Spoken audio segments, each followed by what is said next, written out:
IVF treatments పై 20,000 discount. Doctor consultation మరియు ultrasound scan ను ఉచితంగా అందిస్తున్నారు. 49 అంటే సంతానం, 49 అంటే సంతోషం. అన్న మీ పేరు? మొహమ్మద్ ఇస్మాయిల్ అండి. ఇస్మాయిల్ గారు. ఏంటంటే ఎలక్షన్లు జరిగాయి కదా, పిఠాపురంలో బాగా ఎక్కువ పోలింగ్ జరిగింది, అక్కడ ఎక్కువ మంది ఓట్లు వేశారు. సో పవన్ కళ్యాణ్ ఈసారి అక్కడ 1,00,000 మెజార్టీతో గెలుస్తాడని చెప్తున్నారు. మీరేమనుకున్నారు? అక్కడ వైసీపీ గెలుస్తుంది. గీత గారు ఓడిపోతారు, ఆ మహిళ ఆమెకి ఎవరు వేస్తారు? పవన్ కళ్యాణ్ అంటే సినిమా నటుడు కాబట్టి చిరంజీవి తమ్ముడు అని ఒకసారి ఆవిడే గెలిచింది కదా, గెలిచిందే కదా. మంచి జరిగితేనే గెలిచింది కదా ఎవరైనా సరే. అంటే గెలవడా పవన్ కళ్యాణ్ అక్కడ? ఓవరాల్గా ఎవరు ముఖ్యమంత్రి ఎవరు అవుతారంటారు? సీఎం జగన్. జగన్ జగన్ పని అయిపోయింది. జగన్ రాడు, ఇంకా తట్టబట్ట సర్దేసుకొని వెళ్ళిపోవాలి, రాష్ట్రం వదిలేసి వెళ్ళిపోవాలని చెప్తున్నారు. ఎవరు చెప్పారండి? టీడీపీ వాళ్ళు అంటున్నారు. ఇవన్నీ ముఖ్య మాట. ఇక్కడ ఈ ఏదో సిటీలో తిడతాం కాదు, వెళ్ళి పల్లెటూరులో జగన్ గురించి అనండి. పల్లెటూరులో కొట్టి చంపేసి పంపించారు ఎవరిని కొట్టేస్తారు? జనాల్ని. అంత పల్లెటూరులో ఎందుకు? పల్లెటూరులో ఇక్కడ ఏంటంటే కొన్ని అందల జనాలకి కొన్ని అందల, పల్లెటూరులో అన్నీ అందింది. ఎక్కడో ఏంటంటే మైలవరం దగ్గర 400 గడప ఒకటి.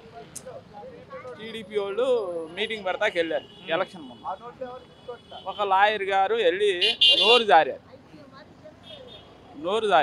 ఏంటి, జగన్ తీసుకుని బంగాళాఖాతంలో ముంచేస్తానని 400 గడప ఇంత కర్రలు తీసుకుని పడితే మంచినీళ్ళు తాకుండా పరిగెత్తుకుని వచ్చారు. వైసీపీ వెళ్ళిన వైఎస్ఆర్ కాలనీ నుంచి డబ్బులకి వెళ్ళిన వాళ్ళు తుప్పల్లో చట్టల్లో దాక్కుని తెల్లారి మొగుళ్ళను పిలిపించి వచ్చారు. 300కి 200కి వెళ్ళిన. జగన్ ఉన్నారా పల్లెటూరులో ఓట్లు వేస్తారా? జగన్ ఓడించడానికే చాలా పట్టణాల నుంచి చాలా మంది, హైదరాబాద్ నుండి కూడా వచ్చారు ఓడించడానికి అని చెప్తున్నారు. లేదండి, జగనే ఏం చేశారని జగన్ గెలుస్తారంటారు? అన్నీ చేసి, కాకపోతే సిటీలో కొన్ని అందల డబ్బులన్నీ పనిచేసి రాష్ట్రాన్ని అప్పుల పాలు చేసి ప్రజలందరినీ సోమరపోతులు చేస్తారని చెప్తున్నారు. లేదండి, మట్టి మాట. కాకపోతే ఏంటంటే ఇక్కడ లేని వాళ్ళకి ఏంటంటే సిటీల్లో ఎక్కడ అందల, ఇక్కడ నుంచి తడిసి, ఇప్పుడు ఒక ఐస్ గడ్డ ఉందండి, ఇక్కడ పెడతాం, అక్కడి నుంచి వస్తుంది. ఇక్కడికి వచ్చేటప్పుడు ఏమవుతుంది, కరిగిపోయి నీళ్ళు వస్తాయా లేదా? పల్లెటూరులో ఏమైందంటే మొత్తం అంది. నేను ఉండేది సిటీలో, కాకపోతే నేను వైఎస్ఆర్సీపీ అయినా 6-8 పల్లెటూర్లు తిరిగా. నేను అంబరు ఎలక్ట్రీషియన్ ప్రతి సాటికి వెళ్తాను, ఫోన్ చేస్తాను. గన్నవరం అన్ని ఏరియాలు పల్లెటూర్లు అన్నీ తిరుగుతాం, ఫోన్ చేస్తే ఇక్కడి నుంచి.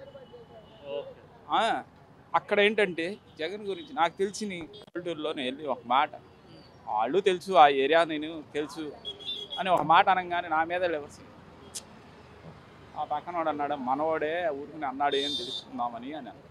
అంటే ఇప్పుడు జగన్ చేశాడు కాబట్టి జగన్కి వేస్తారని మీరు అంటున్నారు, మంచి పనులు చేశాడని. మరి చంద్రబాబు ఇంకా ఎక్కువ చేస్తా అని చెప్తున్నాడు కదా, సో వీళ్ళంతా ప్రజలంతా చంద్రబాబుకి వేసి ఉంటారేమో. ఆయన గెలిచాడు అనుకోండి, రోడ్ల మీద పడతాడు, జనాలు గుడిసెలు వేసుకున్న గుడిసెల మీద పడతాడు. ఏంటి, గుడిసెల మీద పడతాడు, పీకేసి అడవిలో చెట్లలో వేస్తాడు. మొన్న గెలవకుండా గెలుస్తుంటే ఆ వైఎస్ఆర్ కాలనీ పీకేసి మిలిటరీ వాళ్ళకు పోలీస్ క్వార్టర్స్ ఇచ్చేసి అక్కడ పంపించేవాడు. అడవినక్క అక్కడ ఏమీ ఉండేది కదా, అడవి ఏమి